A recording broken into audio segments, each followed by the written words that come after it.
All right, everyone, welcome. This is the perfect post-grad pitch, and my name is Martin McGovern. Very happy to be here with you all today to chat through the process of going through graduation, pitching yourself, starting the job search, and communicating your value in the best way possible to these organizations you're going to be talking to. So, really quick background on me. I've been a career coach for many years, but I started out in the marketing and advertising worlds, helping companies basically take all this behavioral psychology uh, understanding and use it to get your money. And now I take all of that and I try and help you reverse engineer it to get money back from these companies. It's a fun process of figuring out that intersection between authenticity and sales and really putting yourself out there in the most professional way and most authentic way possible. So in our conversation today, we're going to talk a lot about communication, the words we use, the stories we tell, how to pitch things in the ways that companies want to hear it. And before we jump in, I'd love to just get a sense of, what is on your minds when it comes to the job search? What are the things that maybe are the most worrying or stressful or overwhelming about the job search in your mind right now? What questions do you have? I'm quite comfortable in interviews. It's more so getting such a stark resume recognized in a pile of hundreds. Yeah, Like, how do you how do you get your stand resume out? through the mix? Yeah, that's definitely something we can touch on a bit to sort of add a little context there. Typically, the job search is most people approach a job search by going straight to job boards, right? And job boards, especially when you're going through a career transition, tend to have about a 1 to 5% response rate. And that's just responses. That's not like yeses, right? So, I'll get messages from people all the time who are like, I sent out 100 applications and I've only gotten one interview. And I'm like, yeah, it's pretty accurate. But it feels really overwhelming, right? So there's a lot of interesting resources out there about how to, approach the job boards in better ways. Someone built a robot to apply to jobs for him through the job boards and sent out 600 in a week and got 6 contracts out of it. But generally speaking, we want to take what's on the job boards as sort of a big red flag that the company's waving and saying we need help, and then combining that with networking and all these other strategies in order to get in there. And really, most jobs aren't even posted on the job boards. So finding other ways into companies is a really good way to go. Companies tend to say who in our company can do this, then who in our company knows someone who can do this, then what recruiters do we know that could find someone, and then they go to the job boards. So some things to keep in mind. On What that other? note, Yep. one thing that you mentioned there that I've been thinking about a lot, and I guess I have a few questions about how to approach this process is networking and meeting those people that can offer you the way into the company. Not sure if I lost you there, but the audio was a little bit choppy. But when it comes to networking and getting referrals from people, this is where it gets really tricky because it can be a bit of a counterintuitive thing to approach, right? And this is where people get really worried about bothering people or not knowing enough or feeling that imposter syndrome pop up, because we want to be authentic, but we authentically want a job, right? However, if the first thing we say to someone is, I want a job, it will likely not lead to a good conversation that will lead to them trusting you enough to recommend you for a job. It's almost like if you start your interaction on a dating app with, I want to get married, it's probably not going to play out the way you hope. So um, what we need to do is build trust and build acquaintances and inroads with lots of different people and communities and things throughout our job search and our career. And then the best ones will naturally lead to referrals And we can increase the likelihood of that by asking certain questions and bringing up certain topics.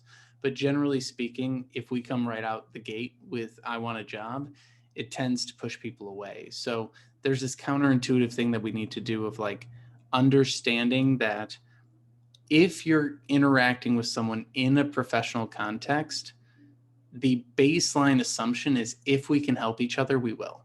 If someone's networking with you, they already know you probably want a job, because who wouldn't want to make more money or be on a better team or be at a better company, right? Everyone is in the job market all the time, even people who are employed. So you don't have to say that right off the bat because it's assumed, right?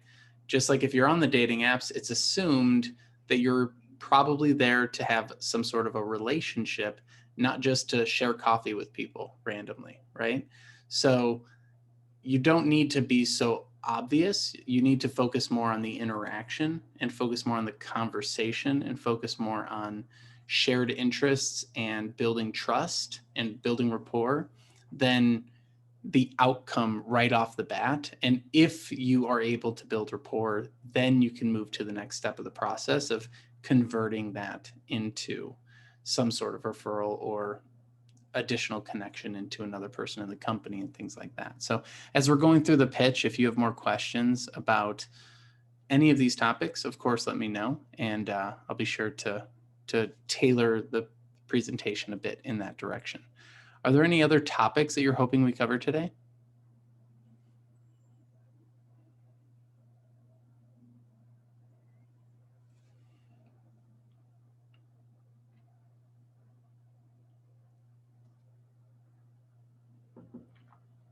All right, then we can just jump right into it. So the way that this presentation is laid out here, and can everyone see my screen as we jump in here? Yeah, cool. So we break it down into these three different categories: the words we're using, the stories we're telling, and then we bring that all together into a pitch that makes the most sense for the people we're talking to. All right. So let's just start with our words. All right. Who are we actually speaking to? Who do you think you're going to come across throughout this job search journey you're about to set off on? What kinds of professionals? Recruiters. Mm-hmm. Just recruiters? Who else? Like actual business owners, What was that? like actual business owners, those that own the business themselves. Yep, business owners, a good one. Any others?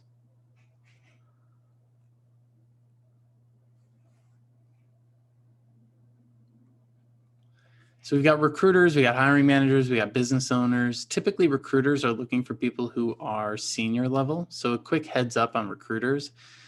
You will find pretty quickly that there are a lot of big promises made by recruiters and a lot of energy that is being thrown your way, only to then be ghosted a little later on by the majority of them. There's plenty of good recruiters out there, but there's plenty of not so great ones. And the reasons for that is because their commission structure is based around getting a percentage of the person's salary, right? So they want to work with more senior people, people who are easier to sell. They like poaching people from companies.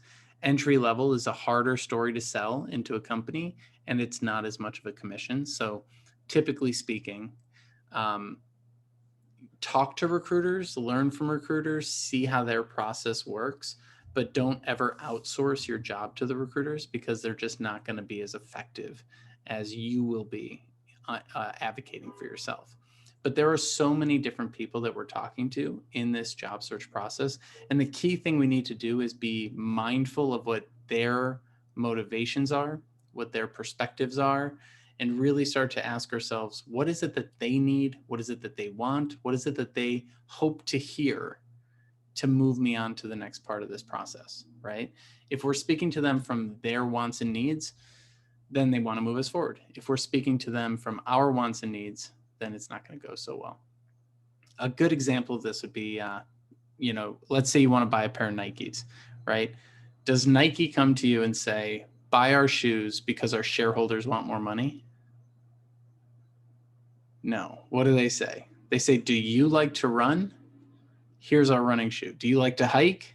Here's our hiking shoe. Do you like to, you know, just look cool walking around? Here's our like Jordans that cost $500, right?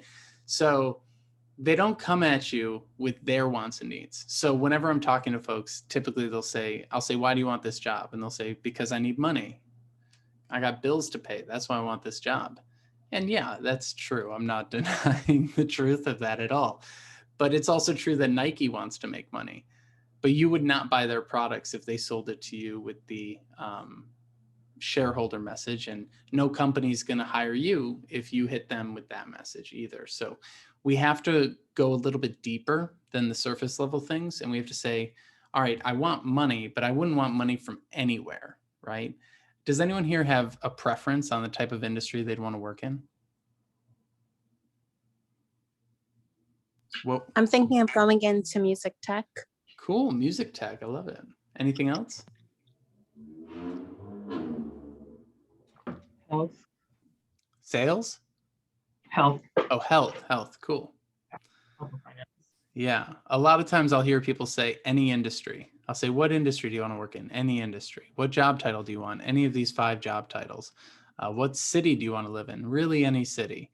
And I'm like, okay, so do you want a job in the middle of nowhere in like North Carolina working for a political campaign that's against what you believe in? And they're like, no. I'm like, oh, so we have preferences, right? So we have to really think about these things, right? We have to go, what do I care about? Even just a little, and then start the search from that place. And so it's good to know what you want and what they want, and then find the overlap between the two. So how do we typically talk to these folks, right? Unfortunately, when we're going into the job search, and this is what I've been saying up to this point, everything on the internet is telling you to just find your passion, advocate for yourself, talk about what you want, you know, ask a lot of questions about culture, right? And go in and start grilling them on how they treated their employees during the pandemic, right? Has anyone seen these articles? It's like, sure, if you are, you know, just being flooded with interviews and job offers, I guess go in and be a bit of a, you know, a rough around the edges person.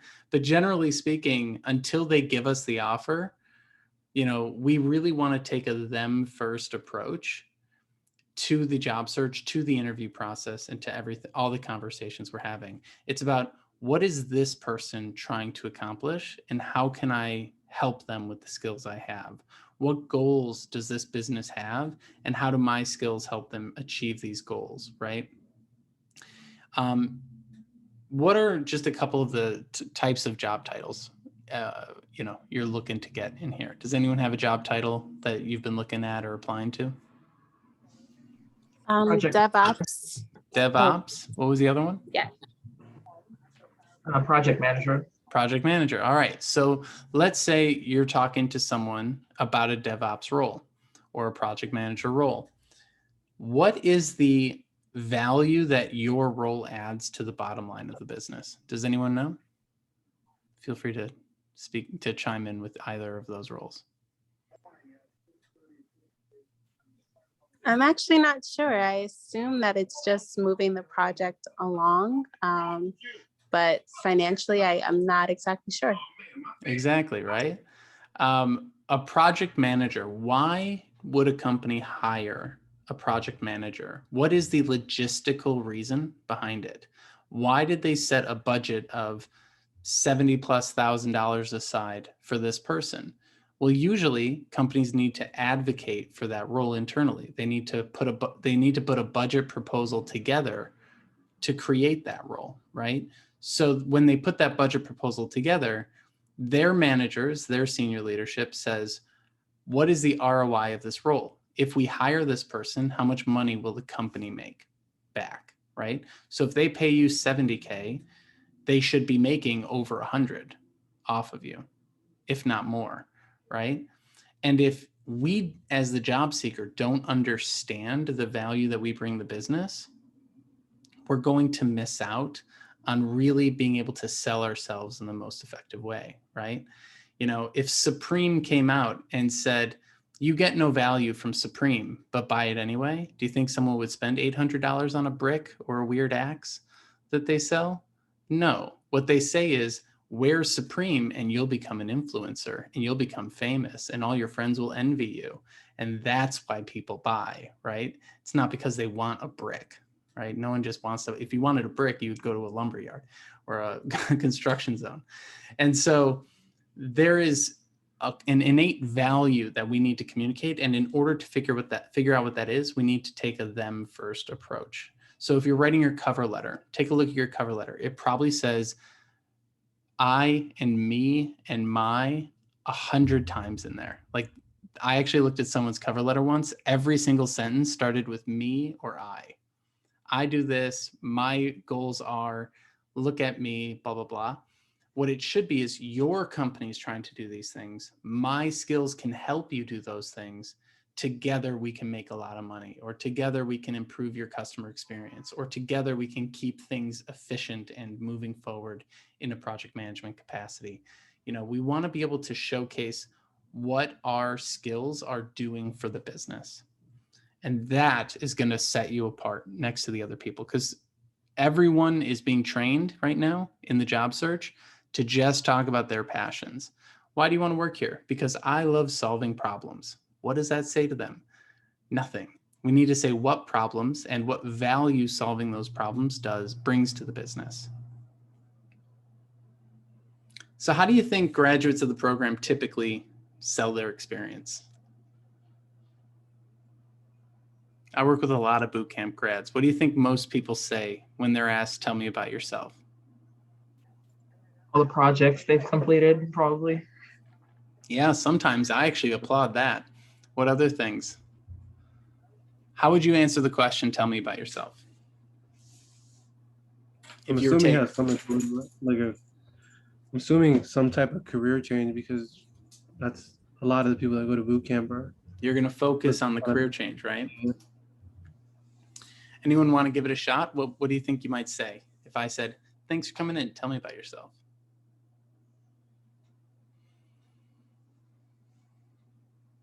No shame here, just say it.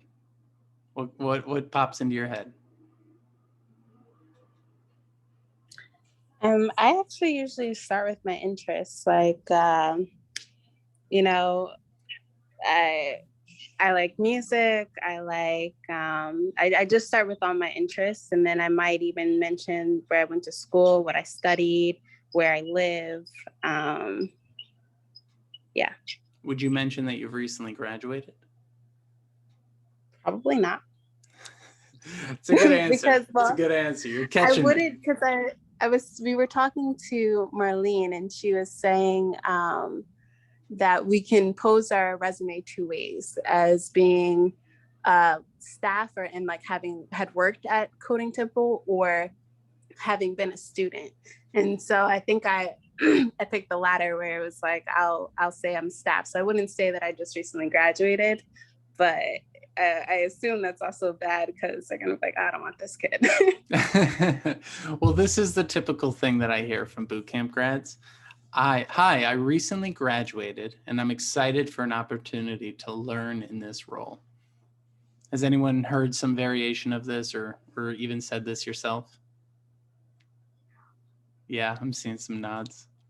What do you think they hear when you say that? Just give me a job. Can I get a handout? Can I get a handout? Yeah. They're hearing, hi, I'm inexperienced, unemployed, and I need you to teach me. You sound like a cost. You sound like a expense, not a moneymaker, right? And I understand that we're early in this transition, right? We're not like, I'm sure imposter syndrome is kind of sneakily sitting in our heads somewhere, right? Is everyone feeling imposter syndrome to some degree? Yeah, I'm getting the nods there, right? The fun thing is that it doesn't really go away. You know, it'll probably be there for like 2 to 3 years in your new job before you start feeling somewhat confident, and then they'll change your job on you and you'll be like, great, I have it again. So I wouldn't worry too much about imposter syndrome. It's more about how do you navigate around it or manage it, and how do you talk from a better place. So we don't want to talk from our insecurities. We want to talk from our confidence, right? And the number one thing that I want you to remember as we go through this talk today is that you're already whatever it is that you're trying to become. The first step in every single person's career is to find a job doing that thing, which means the process of finding the job is part of the job. So this is a bit of a weird thing to say, right? Because it seems like we have to do the job search to get into the job. But the truth is that the job search is part of the job. Think about someone who gets laid off, right? You're a marketing director. You get laid off, right? Do you suddenly cease to be a marketer just because you don't have a job right now when you've been a marketing director for 20 years? No, you just aren't a marketing director at that company. Now it's a matter of bringing your marketing director skill to another company, right? So you don't lose your identity. So each of you, in whatever it is that you're trying to accomplish, you're already the thing. You're just a project manager looking for a full-time project manager gig. You're not a job seeker looking for a project management gig, right? There's a very big difference in the sort of identity that goes along with how we categorize ourselves. And it's one of the reasons why I try to encourage people to create personal brands and side projects and hustles and all sorts of things like that to like validate that a little bit more, make it a little more tangible and real. And we can talk about that later on if we want. But generally speaking, you want to talk about the future things that you could do rather than worrying about what you've done up to this point, right? And I was having this conversation with someone earlier today, and they were saying like people get really caught up in their past story rather than their future story. And that's what we're doing when we're saying I'm recently graduated. That's the past. What we should be saying is I'm a project manager looking to help companies accomplish these things using these skills. Not I was doing this and judge me on that, right? And the fun sort of example we use is like Elon Musk doesn't talk about PayPal anymore, right? He's not like, hey, everyone, I'm the guy who created PayPal. We'd be so bored if that was all he said, right? Instead, he goes, let's go to Mars. Let's build more cars. Let's do X, Y, and Z. And, you know, everyone's got their own opinion on Elon. But the point being is that the storytelling is there and the storytelling is good. And he gets people excited about what he could do, not about what he has done. You need to back up what your claims are with the past, but we can talk about how to do that again later. So here's some ways that you can talk to them. You want to talk about what's in it for them. That's what they really want to hear. With them is this marketing term, what's in it for me, right? When I'm the user, which is the consumer, right? The company is consuming your services. They have problems, you have services, put them together. We got a sale and we have a fulfillment of services. That's what a job is. So you have to think about it like you're selling any service. And the nice thing about this is that there are thousands and thousands of small businesses and solopreneurs and different people like that who are already out there selling whatever service that you're trying to sell. So if you're struggling to come up with the language, go look at someone else's website and, you know, borrow their language, right? Go to a website that says project management consultancy and look at how they sell their project management work, right? Go to a website that says data analyst, or go to the articles that the employers are going to, right? Every employer is sitting there going, I know I need to improve my website. Who should I hire? UX, UI, developer, front end, back end, etc. So they sit down at their computer and they Google, why should I hire a front end developer? And there's 100 articles that say, here's why you should hire a front end developer. They do this, they do that. They solve these business problems. They solve those business problems. You get this ROI.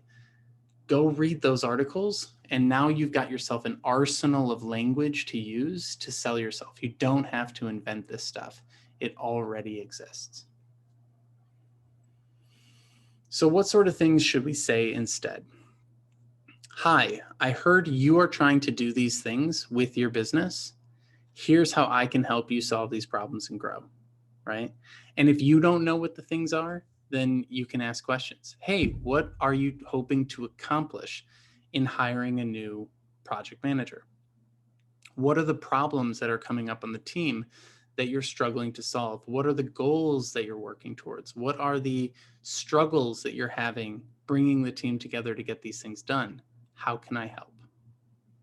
And then they say, we're short staffed. We, need someone to debug things. We need X, Y, and Z. And you go, oh, I've debugged things before. Here's how I've done it. What kind of things are you trying to debug? Let's get into the nitty gritty now, right? And now you're helping solve problems rather than trying to convince them that you're the perfect person, because there is no perfect person. There's just more compelling stories and less compelling stories to hire. And that's what we're working toward here. Any questions on this? I know I'm throwing a ton of stuff your way.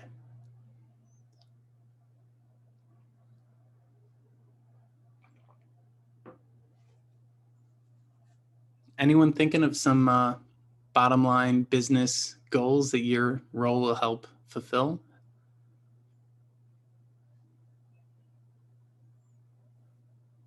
Efficiency and time management. Time management, save money. You save time, save money, right? So if you can get the project done quicker, you can save budget because that's less time and resources spent, and they can move on to other projects. Or if you can do more projects in tandem, then even better, right? So really good stuff. Here's a couple of questions that you can ask yourself to start digging into this mindset, right? What problems do they as a company have? Every company is struggling with getting new customers, retaining current customers, improving the experience for customers, reducing the number of clicks to purchase, adding on new services, expanding into new markets, expanding into new customer segments, and so on and so on and so on, right? You can list off 1,000 things that every single company is trying to do. Maybe their products are outdated. Maybe their website is outdated. Maybe the number of clicks it takes to purchase is like way too high and people are dropping off and they need to increase conversion rates. There's so many things that companies struggle with every single day. And if you can find how you bring value to one of those problems, you don't have to solve every problem, but one of those problems, you'll be putting yourself in a good spot. And then what skills do you have to help, right? So as a career coach, the biggest problem I solve is how do we get these people into jobs quickly and with as little pain as possible, right? But the secondary problem I solve is how do I provide a great customer experience for students who have just graduated a boot camp? Because oddly enough, I'm the last touch point they have with the program.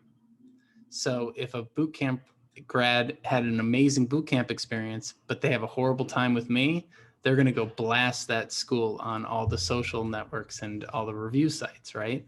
So I have to do kind of two different things for the business. And what's funny is most schools have never thought about that. So when I bring that up, they go, oh my gosh, yeah, we actually do need that because our reviews are like our bread and butter, right? Like that's our lifeblood. So these are the things that you start to realize and start to think about when you start understanding the full scope of your role and how it impacts a business and why they even hire for it in the first place. Any questions on the business problems that companies have and how you might be able to adjust your stories to them?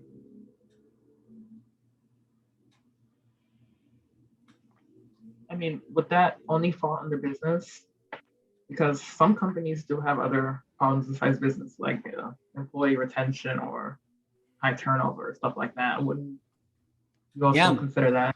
Those are good things to consider. And if your role impacts that, then by all means, talk about it. You know, like an HR role immediately impacts retention. And yeah, so it really depends on the role you're going for. And that's why we need to look up role specific business goals. And again, the best thing to Google is why would a company hire my role? Like, why should, like, literally type it in like you own the business. Why should I hire an HR person? Why should I hire a legal team for my small business? Why should I hire a developer for my business? And you will get millions of articles explaining why. And that brings us into our stories here. So how do we actually communicate with these employers? Unfortunately, because we're not really trained in storytelling, we tend to be very high level with the answers that we give during interviews or networking conversations and different things like that. So, you know, someone might say, what are your strengths and weaknesses? All right. I'd love to put the question to you all. How would you answer the question, what are your strengths and weaknesses? Feel free to put it in the chat or unmute and say it out loud.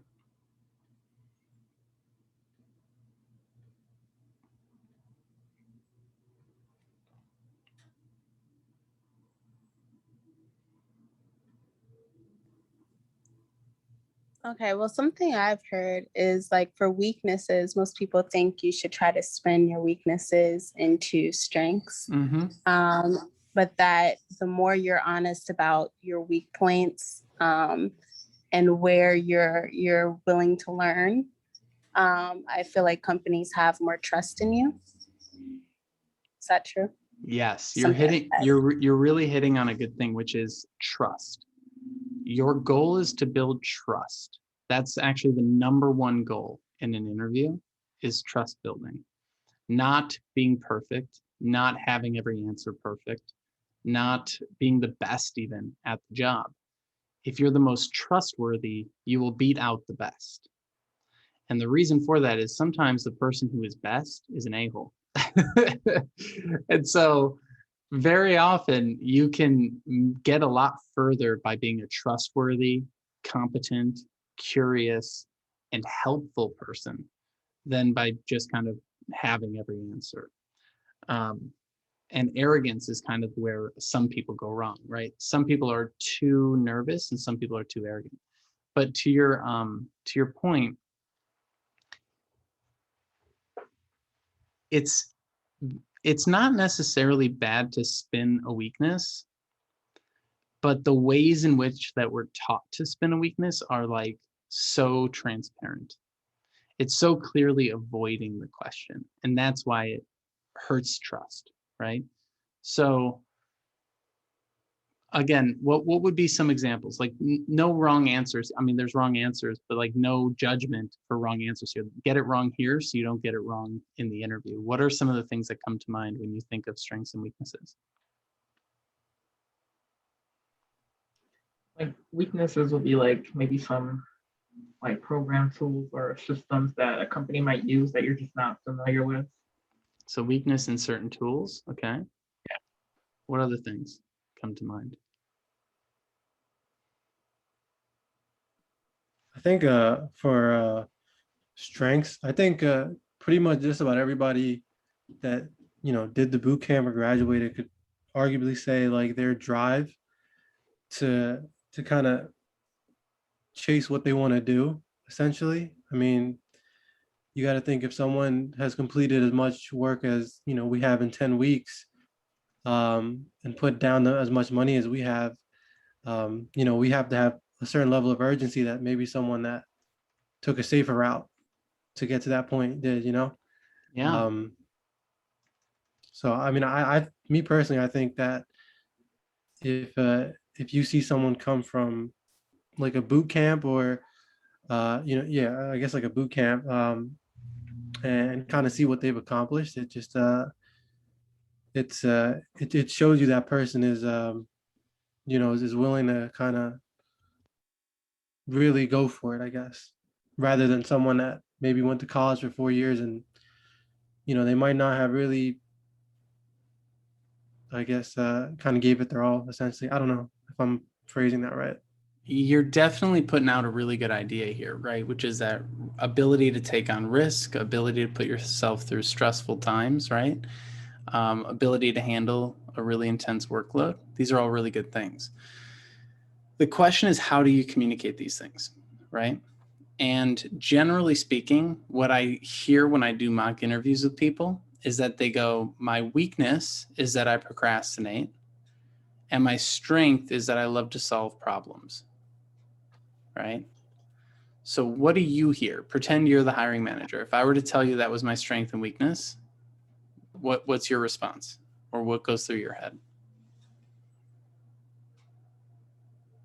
Well, that's kind of contradictory because if your weakness is It is contradictory. Yeah, that's a good point. procrastination. So let's start with the weakness. My weakness is procrastination. What do you hear as the hiring manager? Person's lazy. This person will never get anything done. Yep. And if I said my strength is solving problems, what do you hear? Like they go about unique ways of solving things. Yeah. Finding solutions. The question is, what problems? Like, I have the problem of needing a dog sitter or having my toilet cleaned. Do you want to solve those problems? You said you're a problem solver, right? No, probably not. You want to solve a certain kind of problem in a certain kind of way. So we need to be specific. And this is why I say tell stories. We have to be specific. And there's this odd thing that happens in the job search and in answering interview questions and talking about ourselves and telling our stories, where we tend to be drawn to our insecurities and what a lot of people tend to think of as quote unquote authenticity. It's not actual authenticity. It's like oversharing in a way.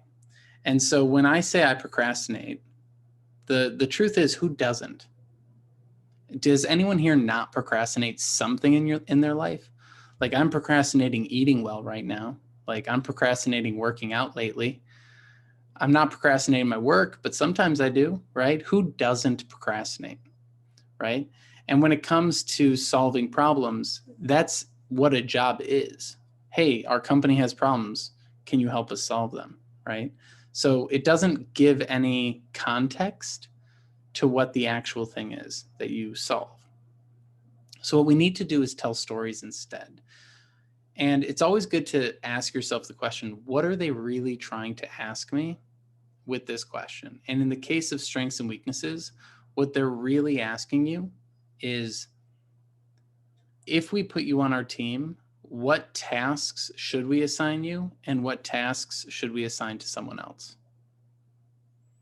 Now you're actually helping them by giving answers that inform the job rather than just sort of say things, like I have insomnia. Is that a good answer for weakness? No, because it doesn't tell them anything. Like, what are they supposed to do with that information? So we want to give them information that's actionable. So you could say something like, I love data analysis and digging into the data. An example of a time that I really dug into the data was, and then give a specific example, right? Or maybe your weakness, maybe your weakness is doing public speaking, right? Maybe you hate doing that. Maybe you're an introvert. So my strength is digging into the data. An example of the time that I dug into the data was X, Y, and Z, and here was the result I got. An example of one of my weaknesses is giving presentations and speaking in front of large rooms of people. I'm fairly introverted. I can do it if needed, but it's not my strength. There are definitely extroverts on the teams that I've worked on in the past who have been much better. For example, I was on this team. We had someone who was super outgoing, would always be up on stage like an entertainer. I could have done the presentation, but it was much better for Jim to do it than for me, right? Then I know when I put you on the team, I'm not going to have you present to the C-suite, but I will give you all of the large files of data to sort through. Does that help make sense of, how to provide some context, speak in their needs, and provide stories around it?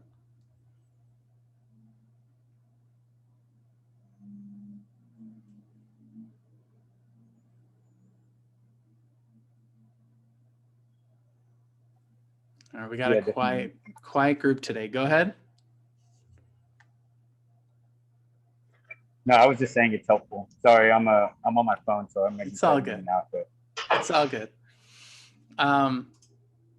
So how do you begin, right?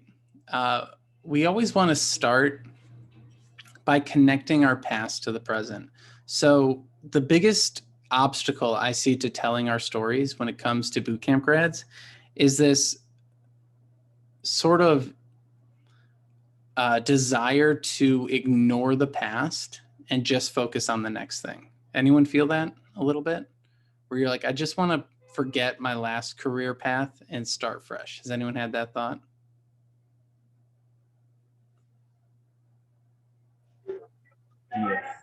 Yeah, definitely. Yeah. So this is where it becomes really interesting because we can't let go of the past. We have to integrate it into our story. Otherwise, it feels disconnected and it feels like we don't have as much of experience as we do. I actually had someone who was trying to get a data analysis role, data analytics role. And he used to be a professional poker player for 4 years. But if you looked at his resume, it just showed job in retail, nothing for 4 years, boot camp. And I'm like, every single person who looks at your resume is going to go, what'd you do for 4 years? Right. And he's like, well, I don't want to talk about the fact that I played poker. I'm like, why not? He goes, I think companies will look negatively at it. Right. And I go, they're going to look way more negatively at a man of mystery who disappeared for 4 years that looks like you were committing crimes or something than someone who played poker, right? And also being someone who played poker shows your data analytics skills, right? You can really understand risk and count cards or whatever it is that you did on the fly. And best case scenario, you get that one interviewer who loves playing poker on Friday with their buddies, and you have a 20-minute conversation about poker in that interview, and it leads to an incredible role. Or you apply to jobs at mobile video game companies that use gambling tactics in their marketing and sales and development, right? Bring in your previous roles to create more of a comprehensive story, right? But what we need to do is explain what we learned from these last jobs and why they put us on this new direction, right? So when I introduced myself to you, I talked about how I used to be in marketing and advertising, and I learned all about behavioral science. And then I reverse engineered that for the job search to help you get money back from companies that are so good at getting money from you, right? That's a little pitch that integrates my past and my present. They come together because I still use what I learned in those old roles in my current work. I just do it the opposite way. All right. So what are some examples of previous jobs that folks here have had? What industries are you coming from? What roles and backgrounds are you coming from? Logistics. Okay. And what was it you did in logistics?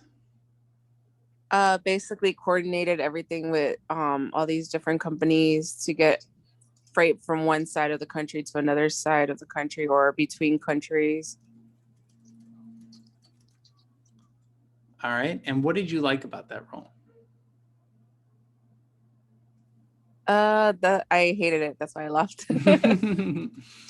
But why did you get into it? How did you end up in that role? We used to work, well, I used to work conventions. So like we got into because of the managing side for like projects basically. So that's what I wanted to do is like PMP. Okay. And like basically coordinating stuff, like organizing. And did you do any of that in that role? Somewhat. What amount? Basically just coordinating it from just like starting it, getting it from one point to the other point, basically like what a project manager does. Mm-hmm. But like everything in between is what they basically wanted us to focus on. Yeah. So like all the problems that would come in between. And what are the jobs that you're looking for? Right now I was looking at database developer. And why did you choose that? Because it has to do with sports. So like in the sports industry. So like kind of in the way for sports analysis. Mm-hmm. And did you do any analysis in your logistics roles? Somewhat. Just like bare minimum.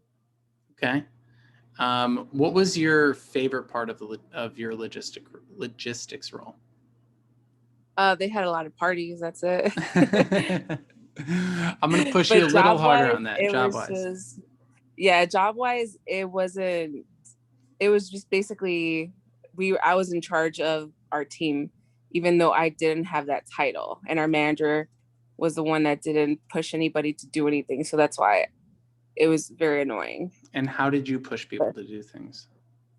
I would just tell them that you needed to do this. I was very direct. Like, in order for us to reach our goal at the end of the day or get our job done, like, I needed them to do their job. All right. So I just put all of this into a note in the chat here. You were in logistics, getting freight from one place to another. You worked at conventions. I'm actually curious about the conventions as well, a little bit more.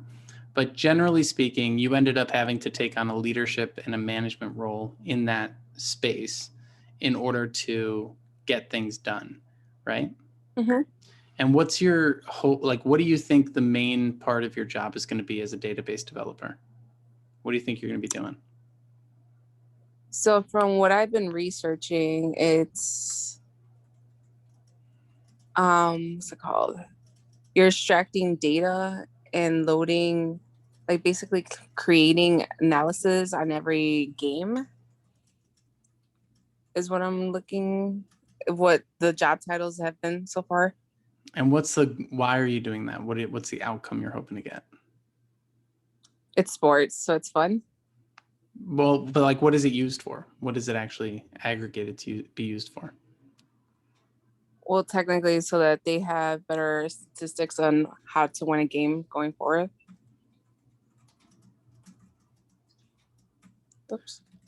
So what we can do here is we can talk about how in the past, when you were working in freight, you were having to manage a lot of different pieces in order to get things done on time, right? And that took a lot of coordination, right?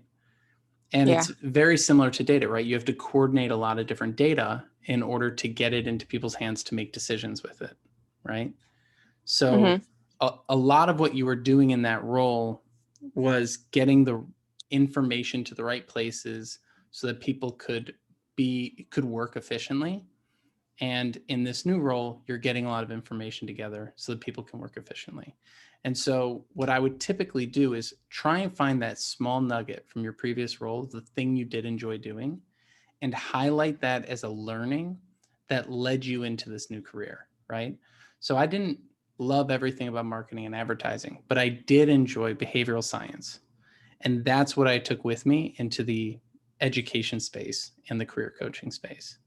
And so for you, it could be, I didn't really love the majority of my job in logistics. And you probably don't want to talk too much about that in an interview. But what you can say is the things that I did enjoy were the times that I was able to coordinate a lot of different pieces, be the one that organizes everything and gets things done efficiently. And that is what led you into a more data-focused role where you could do that to a higher level and you could take it from being 20% of your job and make it 80% of your job. What are your thoughts on that and how would you make that story your own? Okay. I'd have to think about it. Okay. But this is the work that we want to go through in telling our story. We need to be the one that reframes it, that makes it a positive forward move. Otherwise, they're going to think that we're just scattered people jumping around. And we always want to feel like there's a linear progress, even if it's, hindsight is 2020, there should be a linear process to everything, right? And maybe there's some detours that don't make sense that we can kind of sand off the edges, right? But the goal here is to say, I did this job. I learned that I didn't like this and I did like this, and that informed my next decision. And my next decision led me here. So we really want to talk about that kind of progressive storytelling. And everyone's career is a big zigzag. No one's career is a perfect bullet, but it takes a little bit of work to make that story make sense for you first, so that you can then go tell it to other people in an efficient way. Does that help? Does that make sense? Yes, it does. Cool. Thank you. Of course. So here's how we talk about our stories a bit. We talk about what we did and what we learned, right? And then you back it up with examples. So for instance, if I'm going to tell a story of my strengths and weaknesses, my strength is being able to sit with anyone and talk them through any emotion that they're feeling, including incredibly extreme emotions. I was on a call 2 days ago with someone who was crying because they'd been sexually harassed in their previous role. Those are conversations that are very difficult, that I have had many of, that I've had to learn and get better at responding to. And what I did in that case was give that person options to choose from in order for them to be in control of coaching and how it would move forward. What I'm not so good at is analyzing huge spreadsheets of data and predicting things based on that data and doing math. I can't do math. And so in an interview, I would tell the story of a highly emotional person that I helped, and I would tell the story of the time that I was in a job and they gave me a data set and said, predict when people will get jobs. One, I can handle really well. The other, I can't handle. And that just goes to show that when I'm on a team, send me the emotional people, don't give me a huge spreadsheet full of data, right? So when you're thinking about the stories you're going to tell, give real examples, right? So in that job at the logistics company, what is one story of something that you did that went really well? And how can you tell that story in a clear way that showcases the same skills you'll be using in your sports analysis role, right? What was the time that you had to be really analytical in your logistics role? And how can you tie that to the future work you're going to do? And this is what we are doing. We're saying, I want to showcase these abilities, these skills, and I'm going to take these stories from my past to prop up the skills that I say I can do in the future, right? So in my line of work, it's send me everyone who's having a hard time. Please don't give me massive spreadsheets of data. In your line of work, it might be send me all the data, but please don't make me give a talk in front of a room full of people, right? And this is how we start to formulate our kind of professional identity in the stories that we're telling, right? It's not the high level, I like to solve problems. It's the nitty gritty, here's the types of problems I like to solve and here's the ones I don't, all right? So we pull in projects from class, we pull in projects from old companies, we pull in different experiences that we've had, positive and negative. And the nice thing about this is that one story can actually answer lots of different questions while you're interviewing, right? A leadership story could also be a conflict with a coworker story, could also be a time that you failed story, could also be a strength and weakness story. As long as you know the story and can look at it from different angles, right? Oh, this is a time I showed leadership. I was working on this team doing this project. Okay, what's a time that you had a conflict with a coworker? Well, while I was leading that project, I had a conflict about what color the buttons should be on the website, right? And that's how you bring those things together. Any questions about uncovering some of the stories from your past? I know it can be sort of tough. I feel like when we look backwards, especially when we're doing a career change, we want to get away from things. We tend to really focus on the negative because it motivates us to go find a new job, right? But there was something that got you into that role in the first place. And there's something that you were good at in that role, even if it was only something you did for 5% of that job. Any thoughts on that or questions around this? So my biggest pet peeve, maybe, probably my biggest weakness too, is I just can't stand office politics and kind of, corporate culture.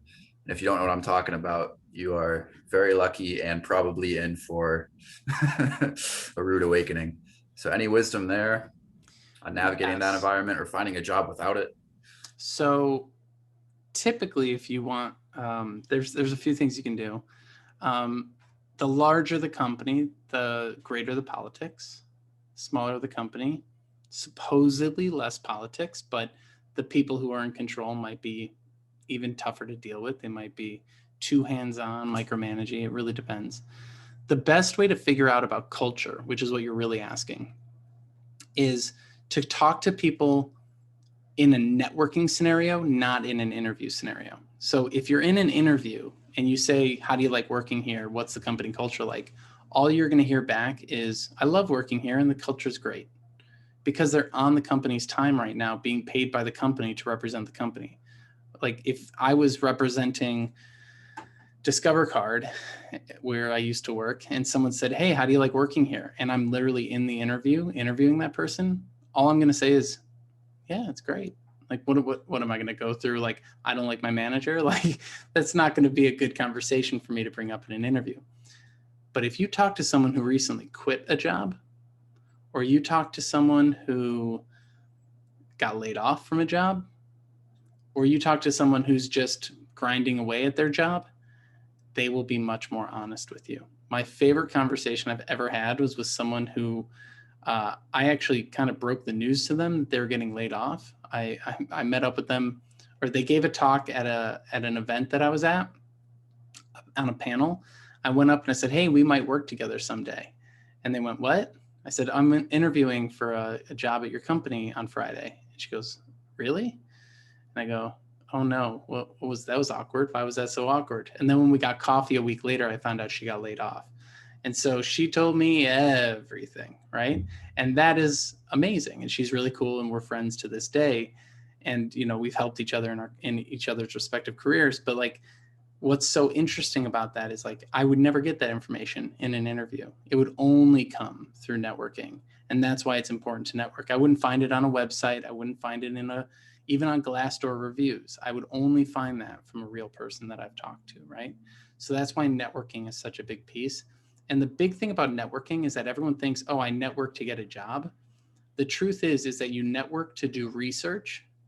You network to get better at telling your stories. You network to become a good interviewer. You network to get referrals. You network to get other network connections. There's about 100 things that come out of networking that are beneficial that aren't the job. And you might also get a job. So it's one of the best things that you could possibly do for your job search is to just overcome that fear if you have it and really start getting out there and talking to people, because the only way you can prepare for an interview and speaking professionally is to actually go talk to professionals. And so, I try to bring I always like to call it nerding out instead of networking, right? If you're genuinely interested in the industry or the technology or the field that you're going into, then just talk about that thing. Oh, I'm super obsessed with, sports tech. Okay. Just talk to people about sports, like make most of the conversation about sports and just talk about technology for 10 minutes at the end. And, or talk about the job for 5 minutes at the end. That's all you really need. Like you can have an amazing networking conversation that barely talks about the job and still get a referral. There's so much in there that I could go into, but I'll pause. Did I answer your question? And is there anything else that's on your mind? Yeah, and that gives me a follow-up question.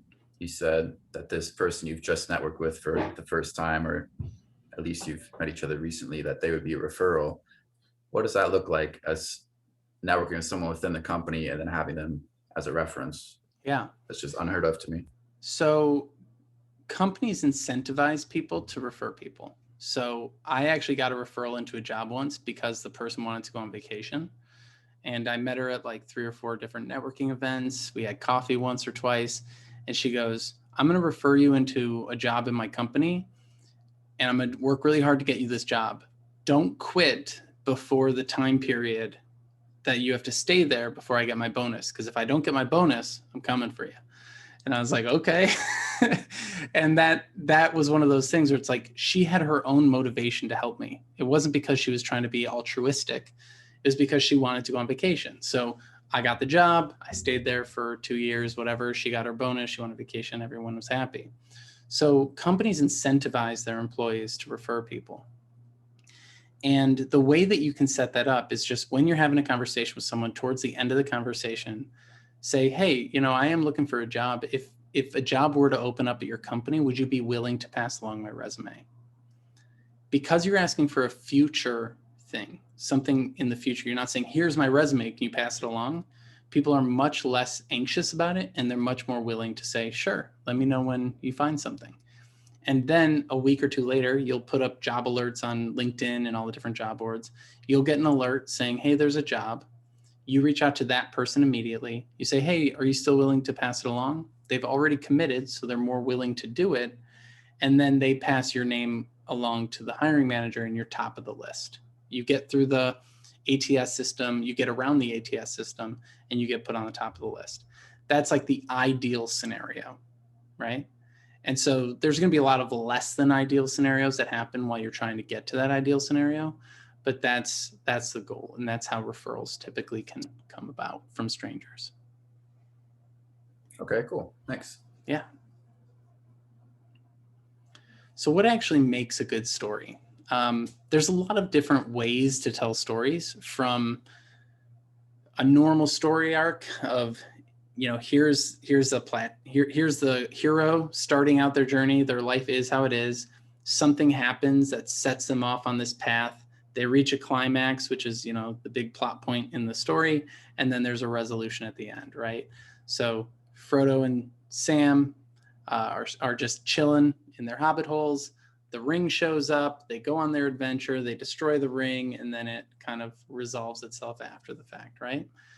That's one way to do it. And when you think about that in your career, you can say, I started out my career here, I worked my way to this point, I had a realization, I made a big change, now I'm working towards this in my career.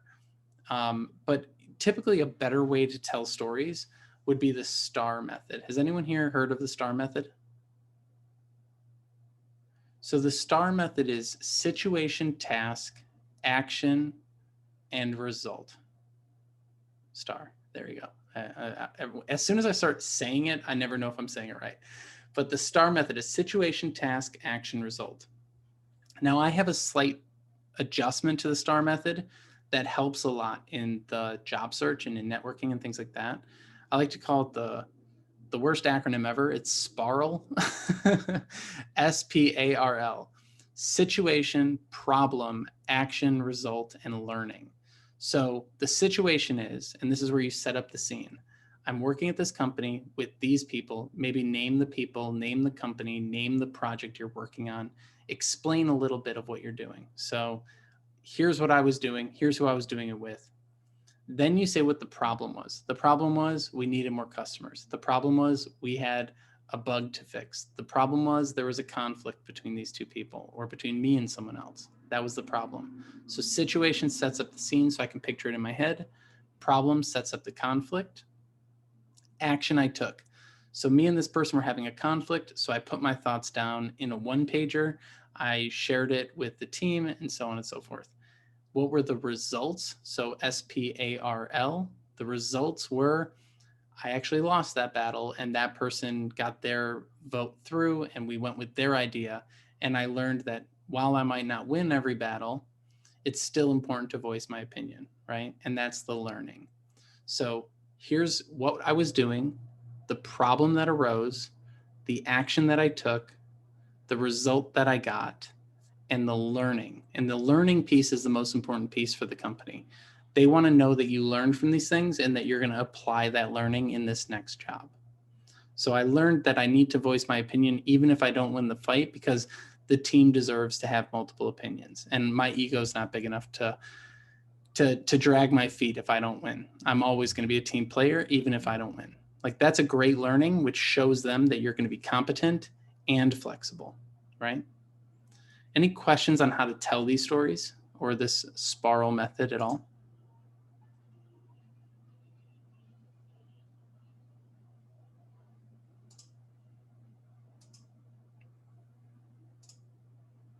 And this brings us to what I like to call getting better at reacting when things go wrong.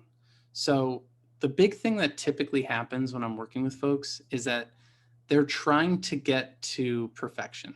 They're trying to avoid things going wrong. I don't want to send this email to that person because they might not be happy with me, or they might tell me to leave them alone, or, you know, I need to over prepare for this interview so that I don't screw anything up, right? Is anyone feeling that pressure? That pressure of perfection? Yep. Every day. Yeah. What are some of the things that you feel like you have to be perfect about?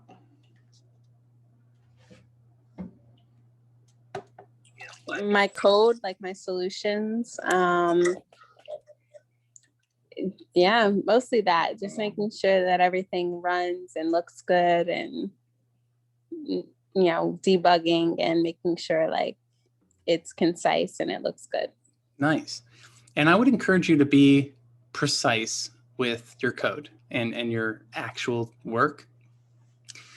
And I think this is where things get a little bit easier in some ways for the job search, is that you do not have to be perfect when it comes to networking, your resume, your cover letter.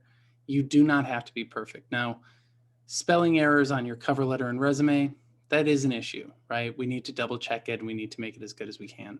But even spelling errors are sometimes overlooked, right? But when it comes to networking or the interview or any of these things, rather than trying to get it perfect, I want to encourage you to get better at responding to when things go wrong. So if you're in a situation and let's say you start rambling, rather than getting worried and like tripping up over yourself, or let's say you're answering a question incorrectly, rather than going, oh no, I screwed that up, and like freezing, or let's say they ask you something technical and you don't know the answer. That might be a big fear, right? Instead of freezing or just saying, I don't know, and then having dead silence, which is the worst thing that can happen in the interview, get better at bouncing back. So I'm a rambler. So when I start rambling in an interview, what I say is, sorry, I get really excited about these topics. Let me restate the question and give you a more succinct answer. And then I do that. If you're asked a technical question and you don't know the answer, maybe something you can do is say, well, I don't know that specific tool, or I don't use that specific tool yet. However, I do use this tool and this tool and this tool, and they're similar to it in these ways, and I could get up and running on that tool in the next 6 weeks. Do you have any recommendations on things I should start studying today to be ready to go on day one? Think of how different that is than I don't know with dead silence, right? The way in which you answer questions is more important than having all the right answers. And that's why when you're telling stories, try and be specific, right?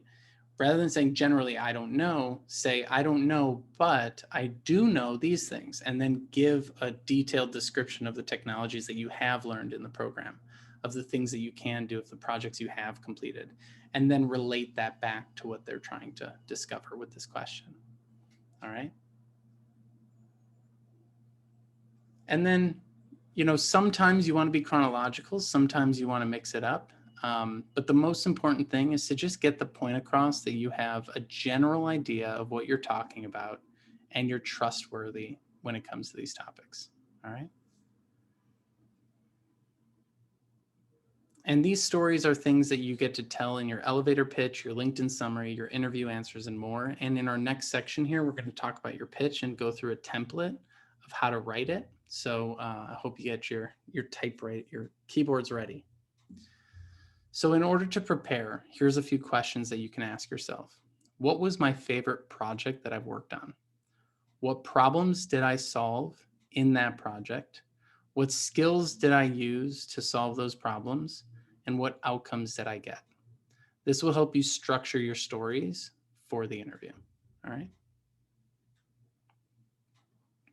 Next up is our pitch. Your pitch is just a simplified version of the story that you're telling. And here's how I like to organize it. So I'm going to give you a template in just a minute, but just let's take the example of tell me about yourself. Is anyone here brave enough to answer the question, tell me about yourself, for the group?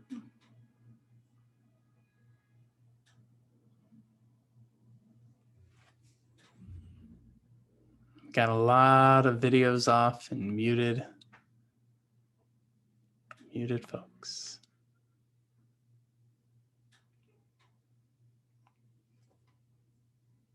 All right, well, we'll give you a template for it moving forward.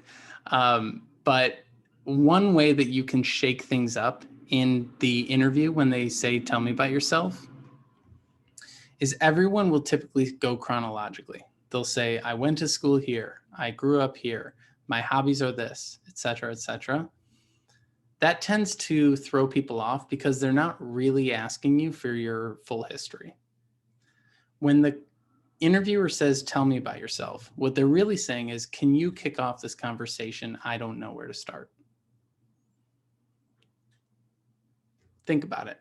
Every single interviewer, why are they asking you this lazy question? They're asking you a lazy question because they're unprepared.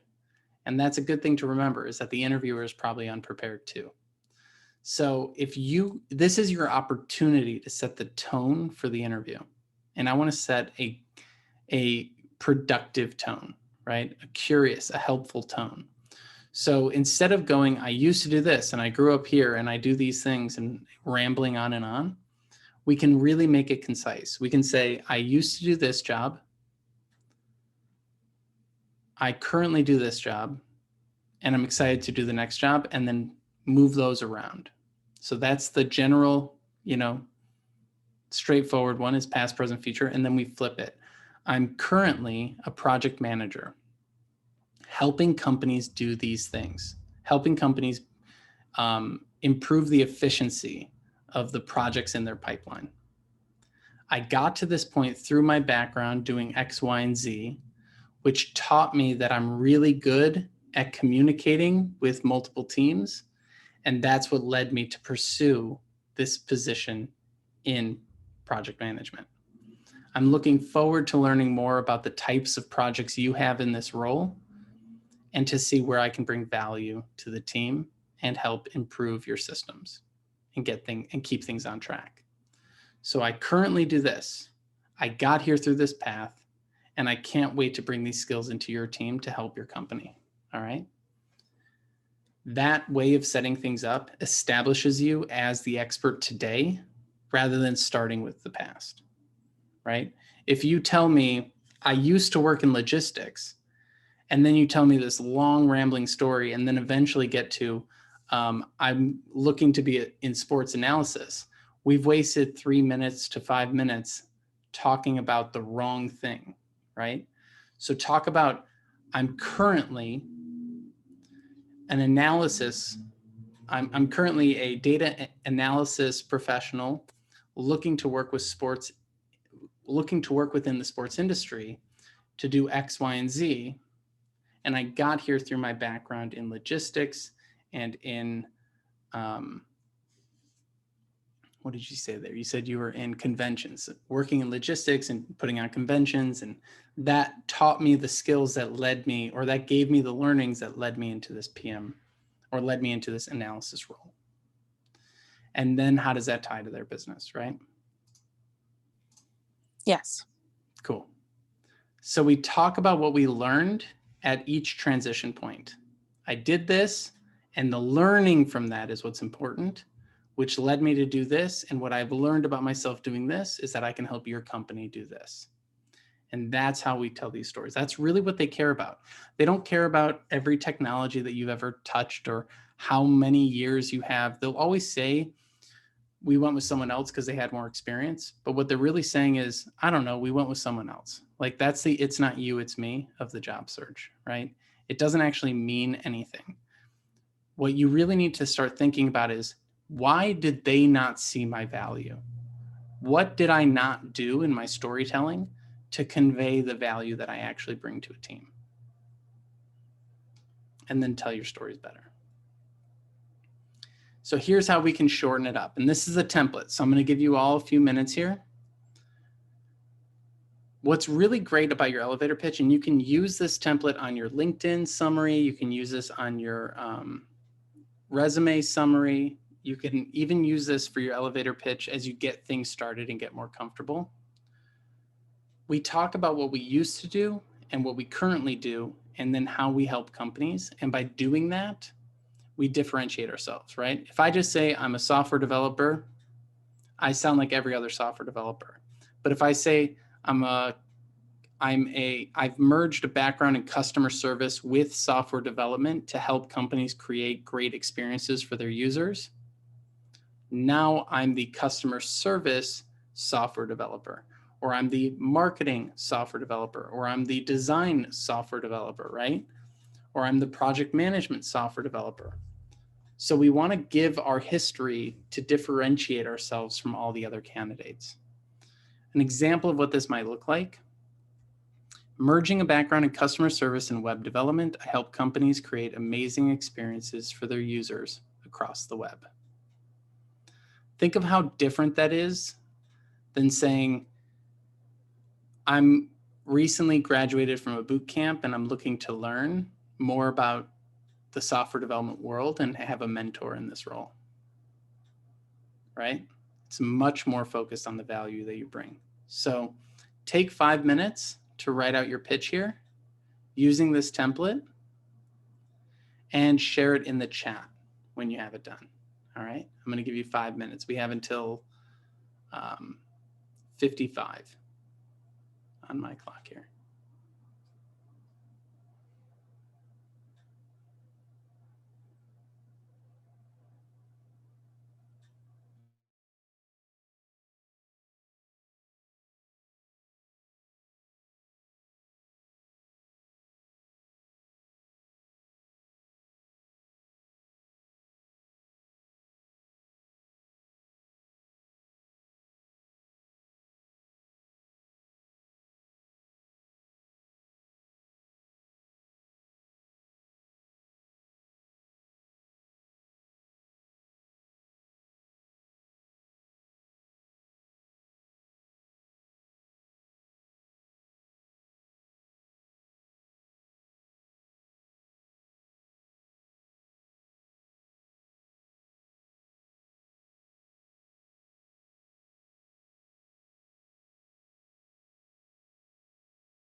If you're struggling, just unmute and give me a shout and we can do yours together.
I just tossed my my take at the logistics one in the chat. Let me know what you think of that and if it resonates with you at all.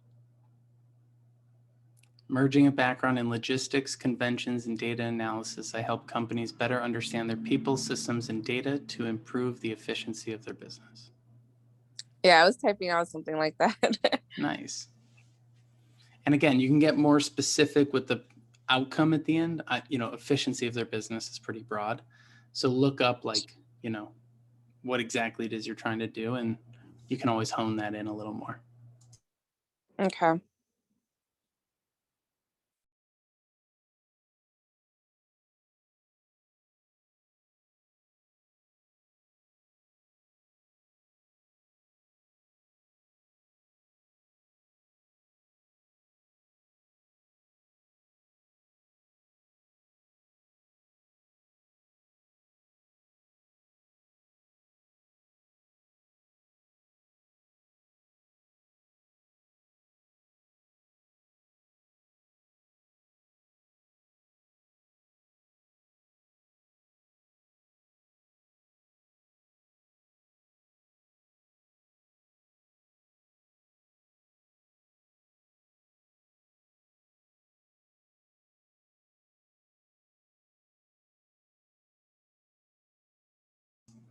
All right, I'm seeing Jake's. Due to my background as a language interpreter, program coordinator, and my current role as a developer in nonprofits, I help companies get their big ideas communicated effectively and assign the appropriate roles to the best employee for the job, thereby completing tasks quickly and thoroughly. We can definitely tighten that up, but I love where you're at with it.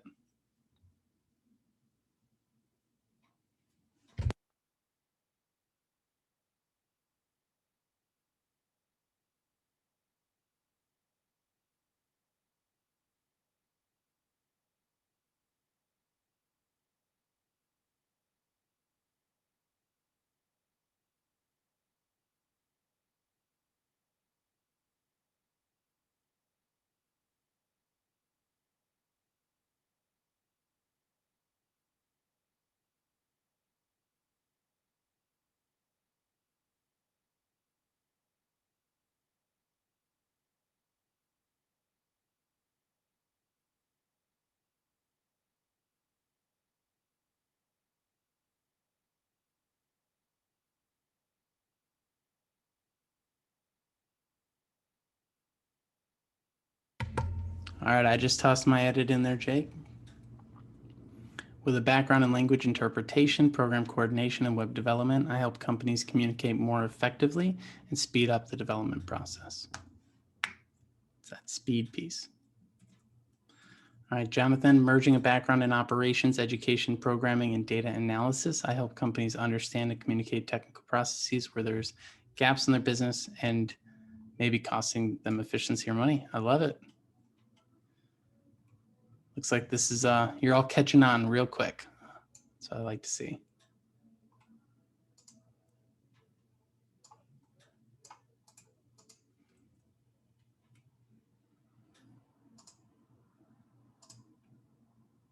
So now you can go and add this to your LinkedIn about, your resume summary, and you can use it as a baseline for your tell me about yourself question. Of course, it's pretty formulaic, right? It is a template. So you'll say it and it'll feel robotic, but use it as a starting point to get better at storytelling, right?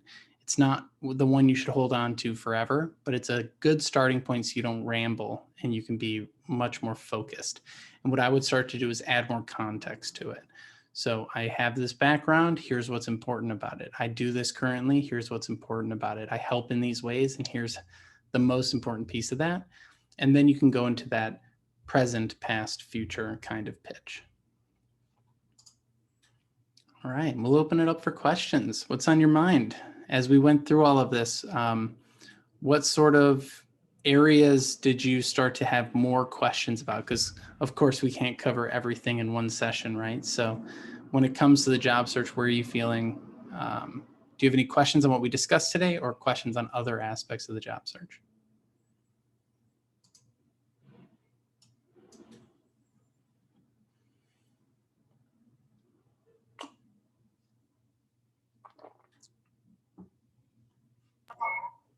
Yeah, I guess for me, can you hear me all right? Yep. Okay. For me, it's kind of related to that pitch. My experience is kind of vast in terms of like, I've kind of worn many different hats. For example, I was a professor for music production. I've also worked in music licensing kind of at the same time, and in like actual and in music production as well.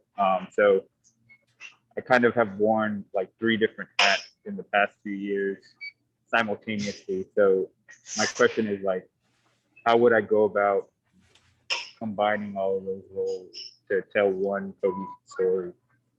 Sure. So you can do a few things. You can either try and find something that encompasses everything, or you can just focus in on certain areas. So similar to you, I have been a entrepreneur 2 different times. I've been a program manager. I've been a designer. I've been a marketer, an advertiser, a creative director. I've had a lot of different jobs. When I talk, I primarily just want to highlight that I was a marketer and now I'm a career coach, because marketer kind of encompasses most of what I've done in the past, and it's the one that people understand the best. And so I can kind of go a lot of ways with it, and I can sort of focus in on different areas depending on who I'm talking to. So if you want to say I was an educator, I was, X, Y, if you want to give 3 things, I would say max 3 things. But generally speaking, you can either pick the broadest one or pick the most related one to the job you're going after. So if one of the pieces of your past showcases a certain skill set better, then hone in on that. That makes sense. Thank you. You got it. Any other questions on other aspects of the job search?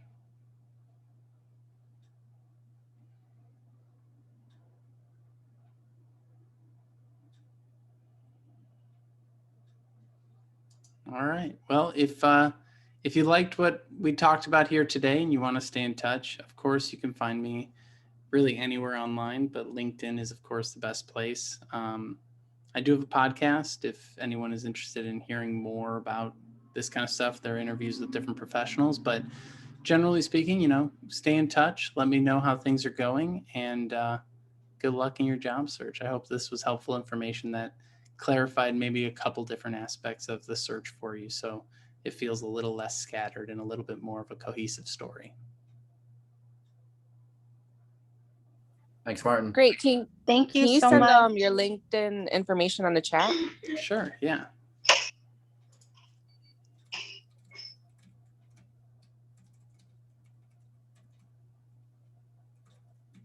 There you go. Yeah, and I do a live stream every morning too. So if you have more questions, you can always hit me up there and I can answer them live as well. So it's been a pleasure, everyone. I hope you all have a wonderful rest of your week, and good luck as you kick off the search.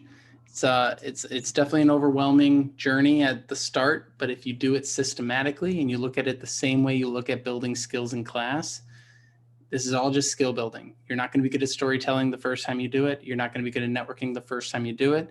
You're not going to be good at interviewing the first time you do it. So allow yourself some grace as you move up the learning curve and get better. Cheers, everyone.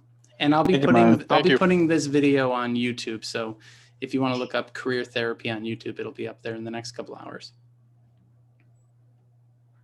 Great. Thank you. Thank you. Bye.